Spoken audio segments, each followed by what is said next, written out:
Good morning all of you dear students. Ray optics की class में अपन ने पहले वाले वीडियो में डिस्कस किया था रिफ्लेक्शन ऑफ लाइट या प्रकाश का परावर्तन, और प्रकाश से रिलेटेड अपन ने कुछ बेसिक चीज़ों के बारे में डिस्कस किया था। आज उसी क्रम में अपन आगे चलते हैं। तो टॉपिक अपन ने लिया था रिफ्लेक्शन ऑफ लाइट या प्रकाश का परावर्तन। प्रकाश के परावर्तन में मैंने आपको क्या बताया कि जब प्रकाश किरण एक माध्यम से चलकर किसी दूसरे माध्यम की सतह से टकराकर पुनः उसी माध्यम में लौट जाती है तो इस फिनोमेना या इस घटना को अपन बोलते हैं बेटा प्रकाश का परावर्तन। अब प्रकाश का परावर्तन अपन टॉपिक ले रहे थे रिफ्लेक्शन ऑफ लाइट। बोर्ड पे देखना, रिफ्लेक्शन ऑफ लाइट या प्रकाश का परावर्तन। प्रकाश का परावर्तन, रिफ्लेक्शन ऑफ लाइट, ये टॉपिक अपन पढ़ रहे थे। इसमें मैंने ये कहा था कि ये XY एक परावर्तक पृष्ठ है जो दो माध्यम को सेपरेट कर रहा है। XY is a reflecting surface. XY एक परावर्तक पृष्ठ है और आपको मैंने बताया ये परावर्तक पृष्ठ दो माध्यम को सेपरेट कर रहा है। ये माध्यम फर्स्ट, ये माध्यम सेकेंड। अलग अलग माध्यम में प्रकाश का वेग अलग अलग होता है। तो पहले माध्यम में प्रकाश का वेग v1 और दूसरे माध्यम में प्रकाश का वेग v2। मान लीजिए पहला माध्यम विरल और दूसरा माध्यम में ले रहा हूँ कौन सा, सघन।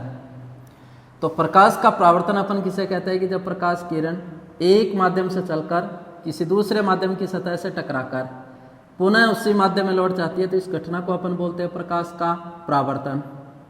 ठीक है, ये घटना कहलाती है प्रकाश का परावर्तन। प्रकाश के परावर्तन में मैंने ये बताया कि जिस रेखा के अनुदिश प्रकाश आपतित होता है उसको अपन बोलते हैं इंसिडेंट रे, आपतित प्रकाश किरण। और जिस रेखा के अनुदिश प्रकाश परावर्तित होता है उसे अपन बोलते हैं रिफ्लेक्टेड रे, परावर्तित प्रकाश किरण।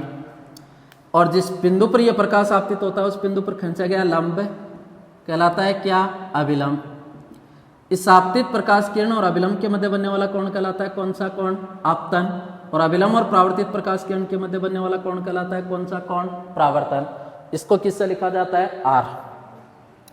अब इस प्रकाश के परावर्तन के नियम की बात करते हैं। तो अपन ने पहले वाले वीडियो में डिस्कस कर लिए थे, इसके दो नियम हैं।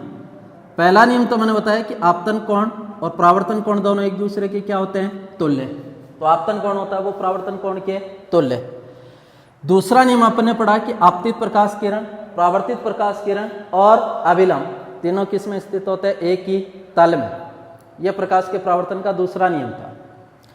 फिर एक डिस्कस अपन ने कहा था कि प्रकाश के परावर्तन में प्रकाश के वेग, आवर्ती व तरंगदैर्घ्य में कोई भी परिवर्तन नहीं होता। रिफ्लेक्शन ऑफ लाइट की फिनोमिना में केवल और केवल प्रकाश की क्या कम हो जाती है, तीव्रता। तो कई बार ये क्वेश्चन पूछता है कि प्रकाश के परावर्तन की घटना में कौन सी राशि चेंज होती है। तो प्रकाश के परावर्तन की घटना में केवल और केवल एक ही राशि चेंज होती है, वो प्रकाश की क्या, तीव्रता। और तीव्रता हमेशा क्या हो जाती है, कम। इस फिनोमेना को अपन बोलते हैं रिफ्लेक्शन ऑफ लाइट या प्रकाश का परावर्तन। अब अगर अपन बात करते हैं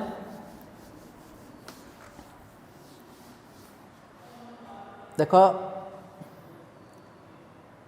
बात अपन कर रहे हैं types of reflection of light, परावर्तन के प्रकार। प्रकाश का परावर्तन दो प्रकार का होता है। एक तो कहलाता है बेटा नियमित परावर्तन। कौन सा परावर्तन, नियमित। और दूसरा जो परावर्तन होता है ना उसको अपन बोलते हैं विसरित परावर्तन। तो परावर्तन दो प्रकार के होते हैं, एक तो नियमित परावर्तन और दूसरा जो परावर्तन होता है उसे अपन कौन सा परावर्तन बोलते हैं, विसरित। तो परावर्तन दो प्रकार के होते हैं, एक नियमित और एक कौन सा, विसरित। सबसे पहले अपन इसमें ले रहे हैं कौन सा परावर्तन, नियमित, रेगुलर रिफ्लेक्शन या नियमित परावर्तन।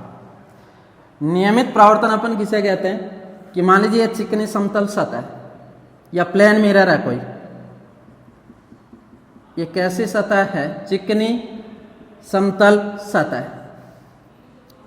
नियमित परावर्तन में यह अपनी कैसी सरफेस है? चिकनी समतल सतह। तो नियमित परावर्तन में क्या होता है? जब प्रकाश किरण एक निश्चित दिशा से किसी चिकनी समतल सतह प्राप्त होती है तो परावर्तित प्रकाश भी एक निश्चित दिशा में लौट जाता है। इस प्रकार का जो परावर्तन होता है उसको अपन कौन सा परावर्तन बोलते हैं? नियमित। नियमित परावर्तन में जब प्रकाश किरण एक निश्चित दिशा से किसी चिकनी समतल सतह प्राप्त होती है तो परावर्तित प्रकाश भी एक निश्चित दिशा में लौट जाता है। इस प्रकार का जो परावर्तन होता है उस परावर्तन को अपन कौन सा परावर्तन बोलते हैं? नियमित।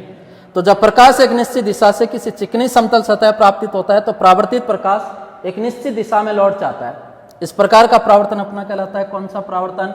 नियमित। दूसरा जो परावर्तन होता है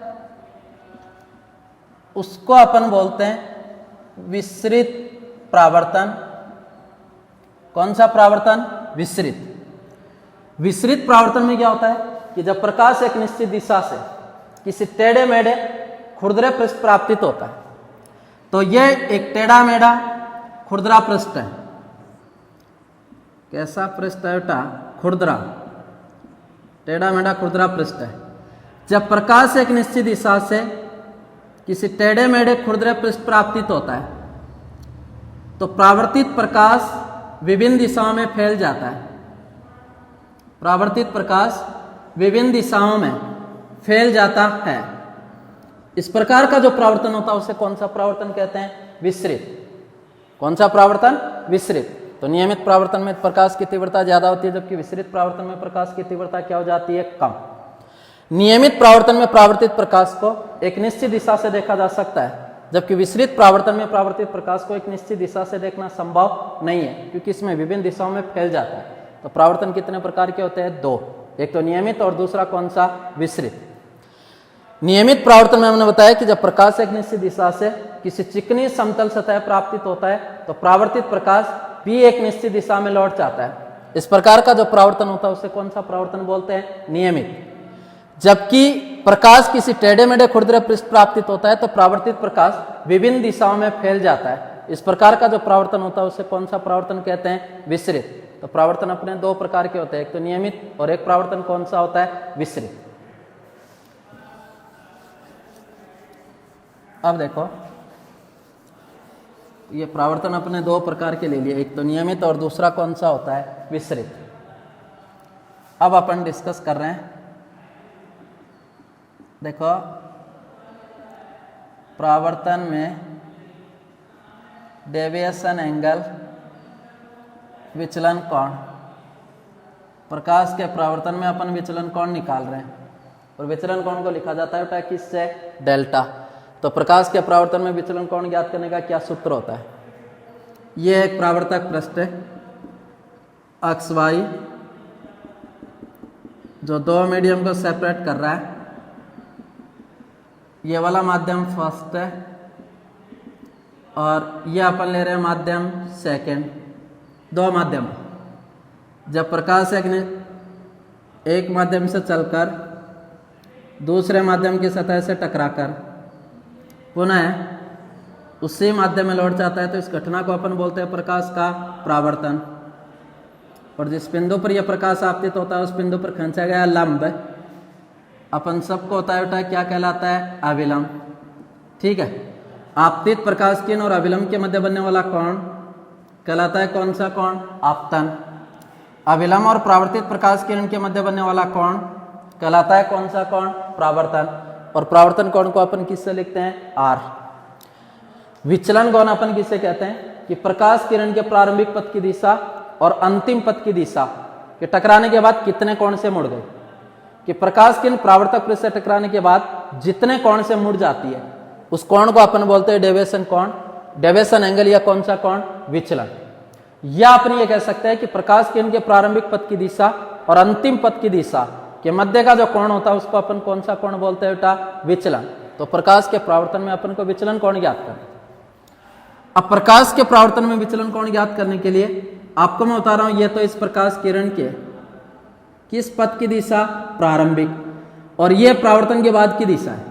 तो प्रारंभिक पथ की दिशा और अंतिम पथ की दिशा के मध्य बनने वाला ये कोण कौन सा कोण कहलाता है? विचलन। और विचलन कोण को रिप्रेजेंट किया जाता है बेटा किससे, डेल्टा। तो ये डेल्टा कहलाएगा कौन सा कोण, विचलन। तो प्रकाश किरण के प्रारंभिक पथ की दिशा और अंतिम पथ की दिशा के मध्य बनने वाला कोण कौन सा कोण कहलाता है, विचलन।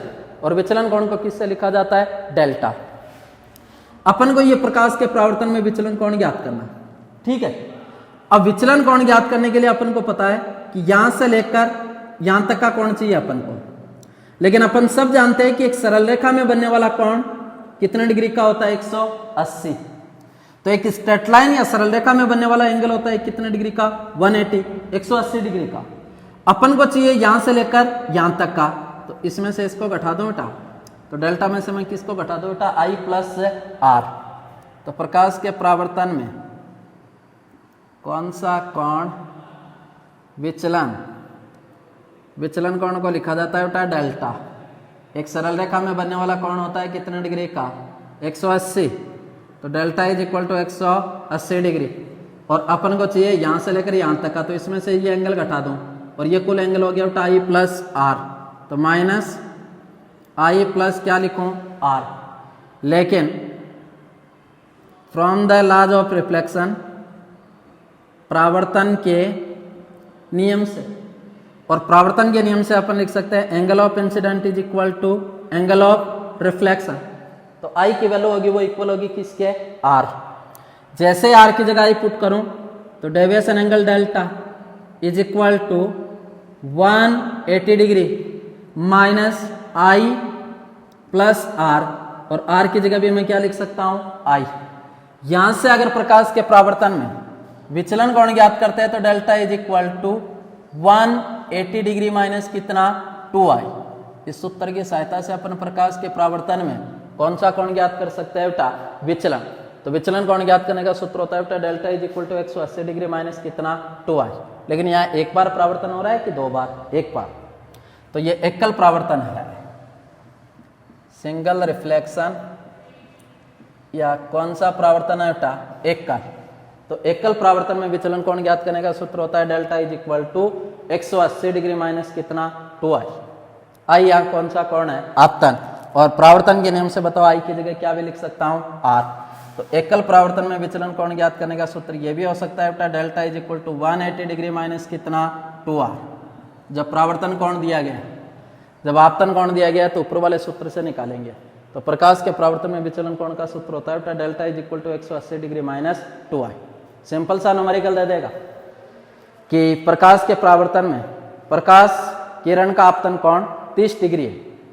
आपतन कोण कितना डिग्री है, 30। तो उस प्रकाश किरण का विचलन कोण ज्ञात कीजिए। तो विचलन कोण ज्ञात करना है तो अपन सीधा लिखेंगे delta is equal to 180 degree minus 2I। I की जगह कितना डिग्री लिखेंगे, 30। 30 को 2 से गुणा किया कितना हो गया, 60। 180 में से 60 के आंसर कितना डिग्री आएगा बेटा, 120। तो ये प्रकाश के परावर्तन में विचलन कोण ज्ञात करने का सूत्र बेटा delta is equal to 180 degree minus 2I। Clear. तो ये टॉपिक था अपना परावर्तन। अब देखो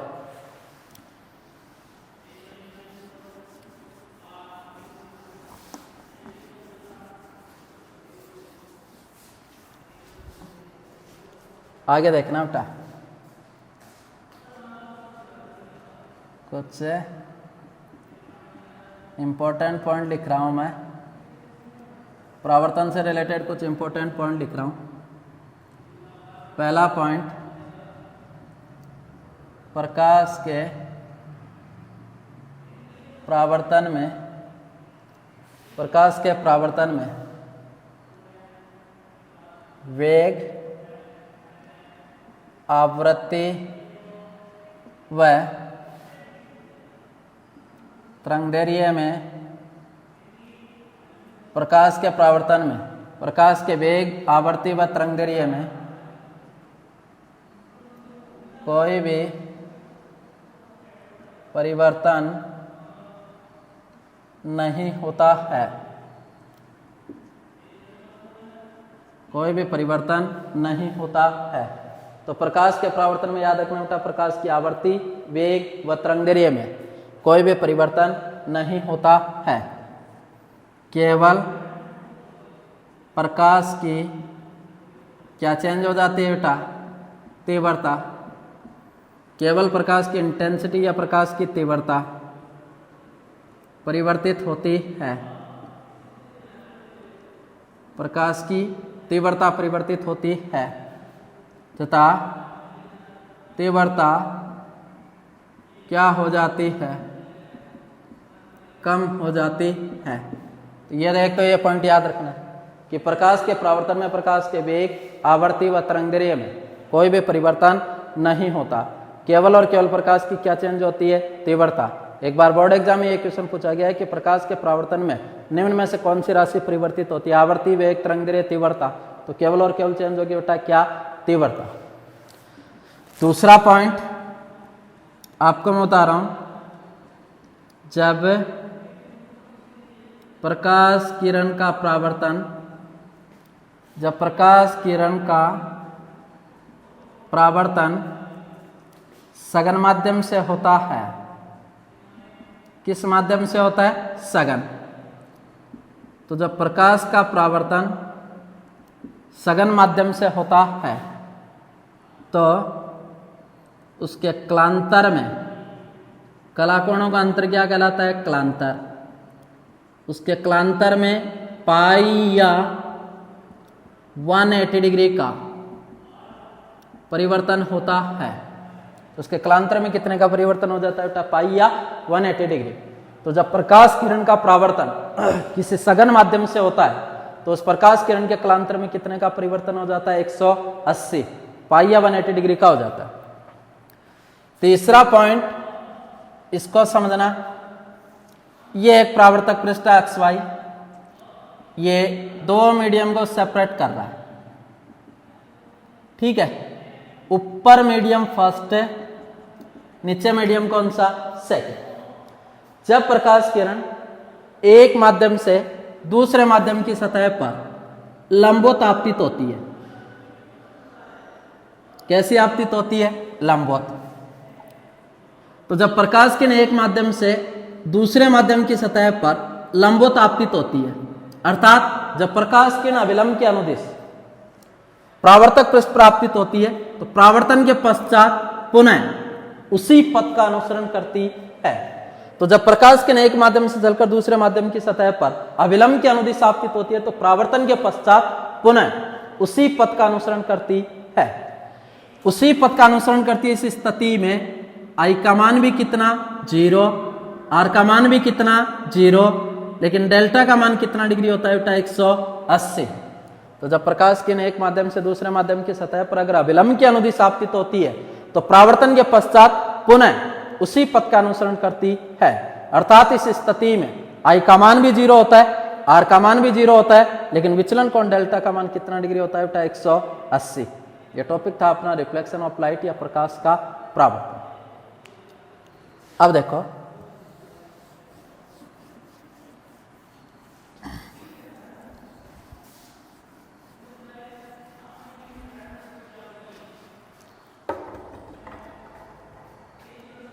अगला टॉपिक अपन ले रहे हैं बेटा प्रतिबिंब।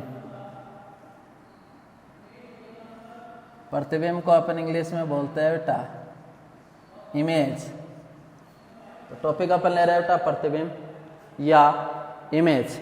देखो, किसी भी वस्तु के प्रतिबिंब का जो निर्माण होता है ना, वो या तो होता है परावर्तन के कारण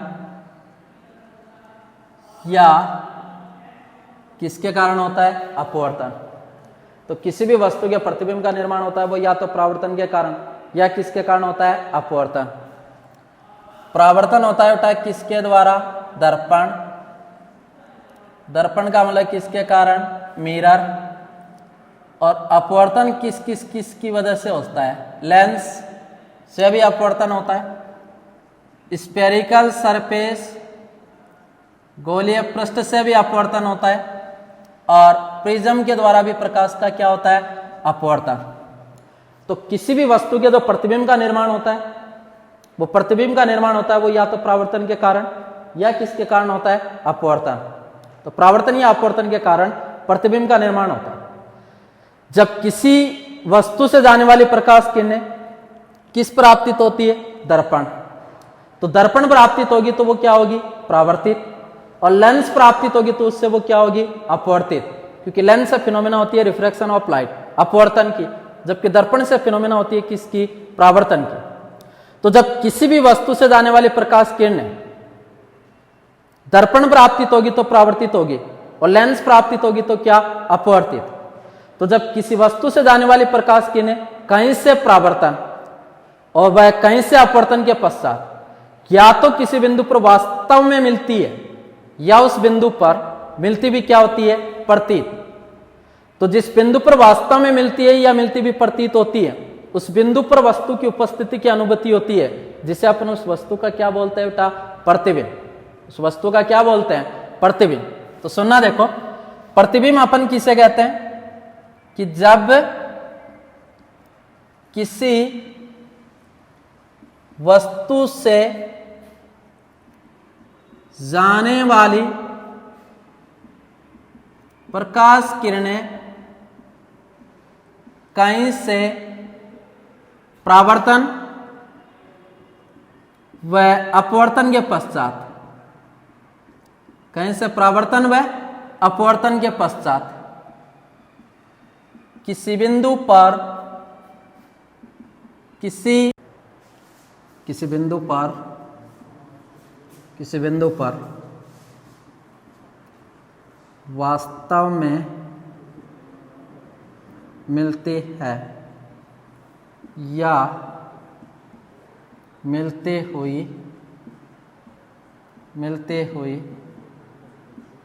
प्रतीत होती है, मिलती हुई प्रतीत होती है, तो उस बिंदु पर वस्तु की उपस्थिति की, उस बिंदु पर वस्तु की उपस्थिति की अनुभूति होती है, जिसे वस्तु का प्रतिबिंब कहते हैं, जिसे वस्तु का प्रतिबिंब कहते हैं। तो किसी भी वस्तु से जाने वाले प्रकाश किरणें कहीं से परावर्तन व अपवर्तन के पश्चात किसी बिंदु पर वास्तव में मिलती है या मिलती हुई प्रतीत होती है, या तो किसी बिंदु पर वास्तव में मिलती है या उस बिंदु पर मिलती हुई क्या होती है? प्रतीत। तो उस बिंदु पर वस्तु की उपस्थिति की अनुभूति होती है, जिसे उस वस्तु का अपन क्या कहते हैं? प्रतिबिंब। तो प्रतिबिंब का निर्माण परावर्तित या अपवर्तित किरणों के या तो वास्तव में मिलने से होता है या उस बिंदु पर मिलते हुए प्रतीत होने से होता है। इट मीन्स अपन यह बोल सकते हैं कि इमेज, प्रतिबिंब दो प्रकार के होते हैं। वास्तव में मिलती है तो प्रतिबिंब कैसा? वास्तविक। एक तो प्रतिबिंब होता है वास्तविक, जैसे इंग्लिश में अपन बोलते हैं बेटा रियल इमेज। तो एक तो प्रतिबिंब होता है वास्तविक, और मिलती भी प्रतीत होती है तो प्रतिबिंब कैसा बनता है? आभासी। तो आभासी प्रतिबिंब, और आभासी प्रतिबिंब को इंग्लिश में अपन बोलते हैं वर्चुअल इमेज। तो प्रतिबिंब कितने प्रकार के होते हैं? दो। एक तो वास्तविक और एक प्रतिबिंब कैसा होता है? आभासी। वास्तविक प्रतिबिंब का निर्माण कब होता है? कि जब किसी वस्तु से जाने वाले प्रकाश किरण कहीं से परावर्तन या अपवर्तन के पश्चात किसी बिंदु पर वास्तव में मिलती है, तो उस बिंदु पर बनने वाला प्रतिबिंब कौन सा प्रतिबिंब कहलाता है? वास्तविक। और अगर उस बिंदु पर मिलती भी प्रतीत होने से होता है तो प्रतिबिंब कैसा होगा? आभासी।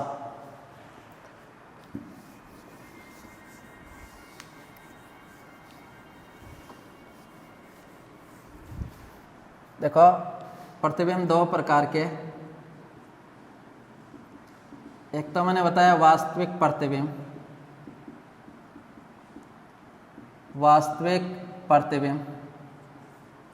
इससे अपन बोलते हैं बेटा कौन सी इमेज?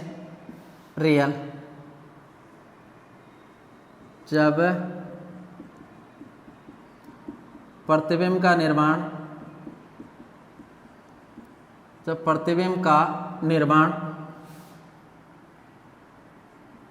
किसी बिंदु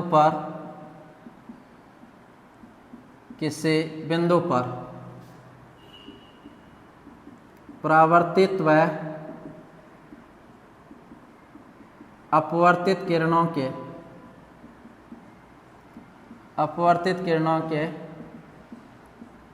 वास्तव में मिलने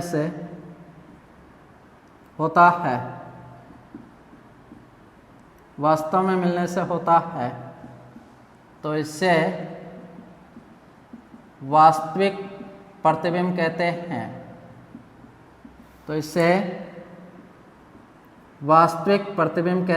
हैं। तो जब प्रतिबिंब का निर्माण परावर्तित व अपवर्तित किरणों के किसी बिंदु पर वास्तव में मिलने से बनता है, तो बनने वाला प्रतिबिंब होता है वो कौन सा प्रतिबिंब कहलाता है? वास्तविक। अब वास्तविक प्रतिबिंब का निर्माण कैसे होगा कि मान लीजिए मैं आपको बता रहा हूं ये अवतल गोलीय दर्पण, ठीक है। इस अवतल गोलीय दर्पण के पृष्ठ का मध्य बिंदु कहलाता है बेटा इसका पॉल, ध्रुव कहलाता है।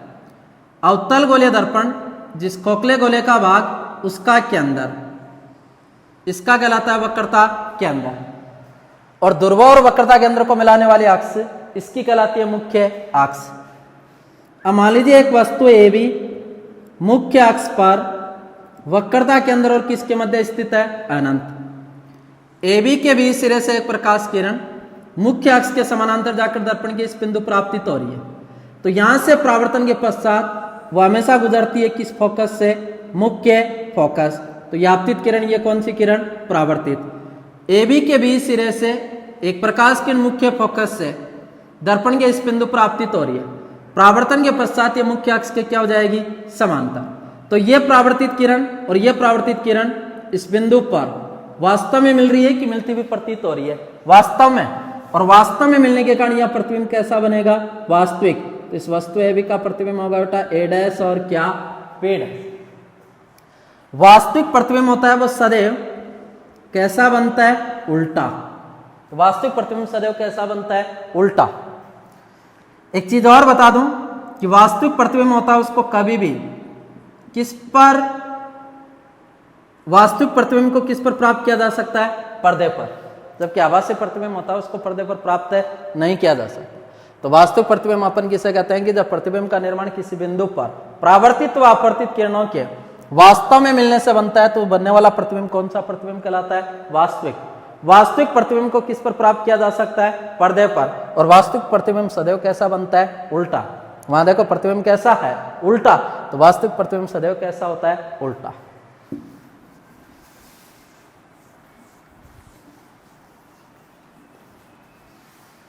अब देखो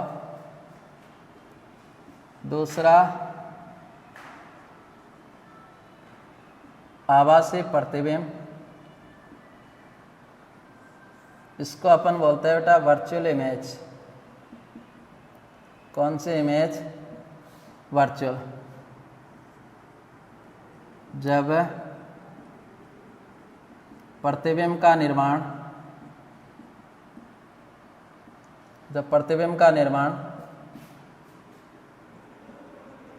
परावर्तित या अपवर्तित, दर्पण से परावर्तित होगी, लेंस से क्या होगी? अपवर्तित। जब प्रतिबिंब का निर्माण परावर्तित या अपवर्तित किरणों के किसी बिंदु पर मिलते हुए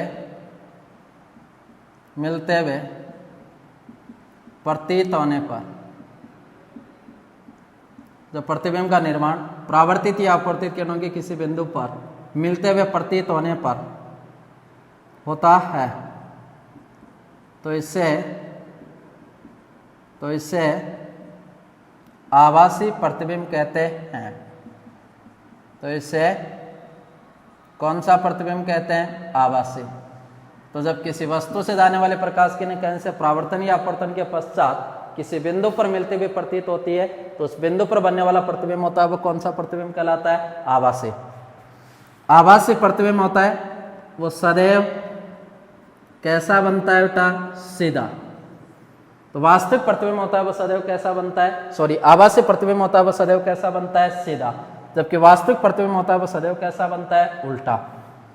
अगली चीज, आभासी प्रतिबिंब को किस पर प्राप्त नहीं किया जा सकता? आभासी प्रतिबिंब को पर्दे पर प्राप्त नहीं किया जा सकता। तो आभासी प्रतिबिंब होता है उसको कभी भी पर्दे पर प्राप्त नहीं किया जा सकता। अब अपन ये सोचते हैं कि सर, आप कहोगे कि कैसे प्रतीत कैसे होगा? तो देखो, ये एक प्लेन मिरर, आप यूं समझना, दर्पण की एक सतह परावर्तक और एक सतह पॉलिश्ड होती है। तो अंदर वाली परावर्तक है, ये पॉलिश्ड है, प्लेन मिरर है, ये इसका मुख्य अक्ष है। यहां एक वस्तु रखी गई है ए बी, अपन को इसके प्रतिबिंब का निर्माण करना है। ए बी के बीच सिरे से एक प्रकाश किरण, यह देखो, इस दर्पण पर लंबवत आपतित हो रही है। तो अभी परावर्तन में मैंने बताया कि लंबवत आपतित होने वाली प्रकाश किरण जैसे इस दर्पण पर आपतित होगी तो दर्पण से क्या होगा? परावर्तन। और परावर्तन के पश्चात पुनः उसी पथ का अनुसरण करती है। इस स्थिति में आई का मान 0, आर का मान 0, लेकिन डेल्टा का मान कितना डिग्री? 180। ए बी के बीच सिरे से एक प्रकाश किरण यहां आपतित हो रही है, तो यहां से ये क्या हो गई? परावर्तित। तो यहां मान लीजिए ये आपतन कोण आई और ये परावर्तन कोण आर, और परावर्तन के नियम से अपन को पता है यहां आई और आर का मान क्या है? बराबर। अब ये परावर्तित किरण, ये परावर्तित किरण, क्या किसी बिंदु पर ये वास्तव में मिल रही है क्या? नहीं मिल रही। तो इन किरणों को अपन पीछे की ओर बढ़ाएंगे। जैसे इन किरणों को पीछे की ओर बढ़ाने पर यदि इस बिंदु पर मिलती हुई प्रतीत होती है, तो इनको जैसे मैंने पीछे की ओर बढ़ाई है, इस बिंदु पर मिलती हुई प्रतीत हो रही है, तो यहाँ इस वस्तु का क्या बनेगा? प्रतिबिंब। और प्रतिबिंब बनेगा बेटा ए डैश और बी डैश। बताओ ये प्रतिबिंब कैसा है? मिलते हुए प्रतीत होने से बना है, तो प्रतिबिंब कैसा है? आभासी। आभासी है तो ये कैसा है? सीधा। लेकिन आभासी प्रतिबिंब को कभी भी पर्दे पर प्राप्त नहीं किया जा सकता। ये था। कल वाली क्लास में अपन डिस्कस करेंगे बेटा मिरर, दर्पण। Thank you.